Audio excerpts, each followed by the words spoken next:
হেক্সা জিন্দাবাজারের যাত্রা মূলত 2015 সালের শেষের দিকে, বলতে গেলে 2016 সাল থেকেই ফুল সুইং এ যাত্রা শুরু। এবং আমি বলবো যে এই শুরুর সময়টা অত সহজ ছিল না।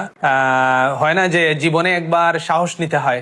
তো হেক্সা জিন্দাবাজার আমাদের হেক্সাসের একটা অন্যতম ফ্ল্যাগশিপ ব্রাঞ্চ, এবং সেখানে আমি বলবো যে আমরা বেশ সাহস নিয়ে সম্ভবত এগিয়েছিলাম। ততদিনে হেক্সাস অনেক বছর ধরেই ছিল, কিন্তু ততদিনে আমাদের আসলে এটা সম্ভবত প্রয়োজন দেখা দিয়েছিল, কিংবা আর একটু বড় পরিসরে।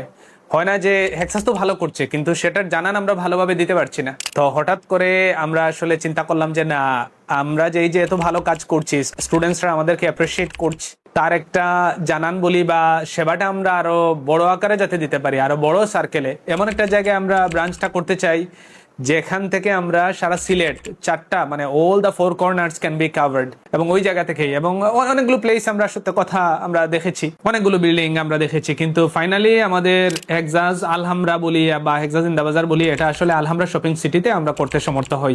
সেটার পেছনেও কিন্তু অনেক গল্প আছে, এবং আমার মনে আছে যে ততদিনে আমরা ওই আলহামরার পাশে আরো দুই একটা বিল্ডিং, ওইখানে বড় হাই রাইজ বিল্ডিং আছে যেখানে আরো ইংলিশ সেন্টারগুলো আছে। তো আমরা চাচ্ছিলাম কি এমন একটা জায়গায় শুরুর দিকে, যেমন আমার আমার মনে হচ্ছিল যে এমন একটা জায়গায় যাই, কারণ ঝুঁকি তো আছে, রাইট? কি হবে না হবে, এবং অনেক অনেক খরচের ব্যাপার আছে, তো সহজে তো আসলে করা যায় না। তো ওই জায়গা থেকে এমন কিছু জায়গা আমরা খুঁজছিলাম, যে এমন কিছু স্পেস যেখানে হয়তো একটু টাকাটা কম লাগতে পারে, বা অন্যান্য আনুষঙ্গিক বিষয়ে সহজে বেশি স্পেস বা একটু সহজে ম্যানেজ হবে। ওরকম আমি মানে একটু ঘোরাঘুরি দৌড়াদৌড়ি করছিলাম, কিন্তু ততদিনে একবার হয় কি যে ব্রিটিশ কাউন্সিলের কফিল ভাই তখন ছিলেন, তার কথা বলতেই হয়। তো একবার ব্রিটিশ কাউন্সিলে আমি বসে কথা বলছিলাম যে ভাইয়া এরকম তো আমরা জায়গা খুঁজছি। তো তিনি তখন আমাকে বললেন যে ওকে কোন জায়গায়। তো আমি বললাম কয়েকটা প্লেসের কথা বলি, যে না এমন একটা জায়গাতে করেন যেখানে পরিবেশ ভালো, জায়গা ভালো, সিকিউরড একটা জায়গা হবে, মানুষের চেনা জানা থাকবে। তো সেই জায়গায় আমরা দেখলাম যে আলহামরা শপিং সিটির চেয়ে তখন কিন্তু ভালো বিকল্প আমার মনে হলো যে আমাদের কাছে ছিল না। এবং তখনই আলহামরাতে যাওয়া, আলহামরা কর্তৃপক্ষের সাথে আমরা কথা বলি।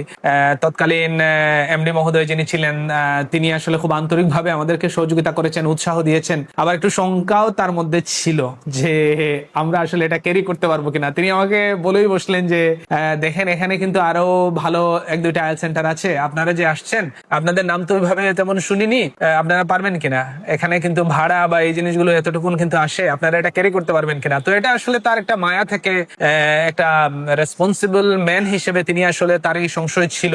আর আমরাও তো আসলে ইয়াং উদ্যোক্তা, একটু তো অবশ্যই কনফিডেন্সের জায়গাতে একটা চ্যালেঞ্জ অবশ্যই ওনাদের ছিল। But at the same time এই মায়ের জায়গা থেকে, দায়িত্বের জায়গা থেকে ওনারা আসলে এভাবে বলেছেন। বাট আমরা আশ্বস্ত করেছিলাম যে হ্যাঁ আমরা চেষ্টা করব, এবং আমার মনে হয় আমরা পারবো ইনশাআল্লাহ। এবং এভাবেই শুরু আর কি। তো ওই দিনের ওই সময়ের ছোট্ট হেক্সাস জিন্দাবাজার আজকে বাংলাদেশের অন্যতম বড় ফ্ল্যাগশিপ ব্রাঞ্চ হয়ে যাওয়া আমাদের জন্য সত্যি অনেক গর্বের এবং অনেক প্রশান্তির আমি বলবো। তবে এই জায়গায় আসলে থেমে থাকার সুযোগ নেই, কারণ এখানে দুইটা অ্যাঙ্গেল আছে, সার্ভিসের বা সেবার দুইটা অ্যাঙ্গেল আছে। একটা হচ্ছে আমরা স্বাধীনতা হয়তো অর্জন করেছি, কিন্তু তার রক্ষা করার দায়িত্ব, মানুষকে সেবা দিয়ে যাওয়ার দায়িত্ব, যেভাবে আমরা এই জায়গায় মানুষ আমাদেরকে যে এই জায়গায় নিয়ে আসছেন সেটা, সেই মর্যাদাটা রক্ষা করে যাওয়ার দায়িত্ব আমাদের আছে। এট দ্য সেম টাইম আমরা চেষ্টা করছি সারা বাংলাদেশকে কানেক্ট করতে, যেহেতু আমরা বিশ্বাস করি আমরা ভালো হেল্প করতে পারি। এবং বাংলাদেশের বিভিন্ন অঞ্চল থেকে স্টুডেন্টসরা ভরসা করে, বিশেষ করে ঢাকার স্টুডেন্টস, খুলনা, রাজশাহী, বরিশালের স্টুডেন্টসদেরকে আমরা এখানে পাচ্ছি। তো ওই জায়গা থেকে আমরাও চাচ্ছি হ্যাঁ এটার পরিসরটা বাড়ুক, বড় হোক, সারা বাংলাদেশের মানুষকে যাতে আমাদের এই ভালো সেবাটা দিতে পারি। তো সবকিছু মিলিয়ে বলবো যে দিন শেষে একবার সাহস নিতেই হয়।